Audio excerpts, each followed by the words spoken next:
OPM lepas tangan soal 3 korban penembakan di Puncak Jaya. TNI punya bukti kuat. Kematian 3 masyarakat yang diklaim TNI merupakan anggota OPM mengundang kontroversi. Sejumlah pihak menilai ketiga korban yang ditembak pada 16 Juli 2024 tersebut bukanlah anggota OPM. Namun TNI tetap bersetegas tidak salah tembak lantaran merasa memiliki dasar yang kuat. Sebelumnya Semi Sambam selaku jubir OPM tidak mengaku ketiga korban tersebut adalah anggotanya. Menurut dia, TNI sudah asal main tembak terhadap masyarakat sipil. Kematian ketiga masyarakat itu sendiri mengundang konflik di mana sejumlah warga melakukan aksi anarkis. Mereka membakar sejumlah kendaraan Polri dan TNI. Mereka juga menuntut TNI agar membersihkan nama ketiga korban dengan tidak menyebut mereka sebagai anggota OPM. Keterangan terbaru TNI pada Sabtu 20 Juli 2024 menegaskan tidak asal tembak dan memastikan ketiga korban memang anggota OPM. Ketiganya berasal dari kelompok pimpinan Teranus Enumbi. Korban yang tewas itu berinisial SW 33 tahun, YW 41 tahun, dan DW 36 tahun.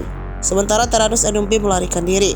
Kapendam Cendrawasih Letkol Infanteri Caranda Kurniawan mengatakan bahwa pihaknya selalu menjunjung tinggi penegakan hukum dalam proses penindakan terhadap kelompok OPM.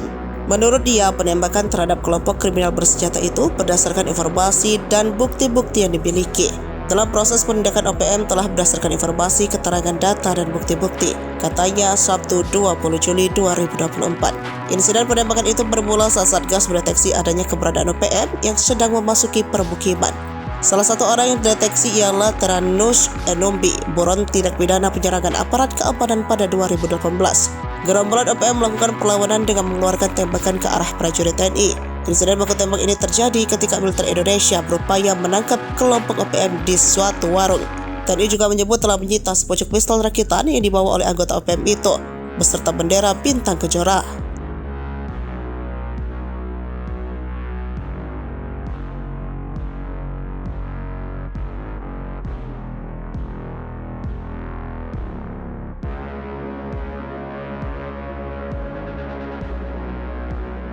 Download Tribun X sekarang, menghadirkan lokal menjadi Indonesia.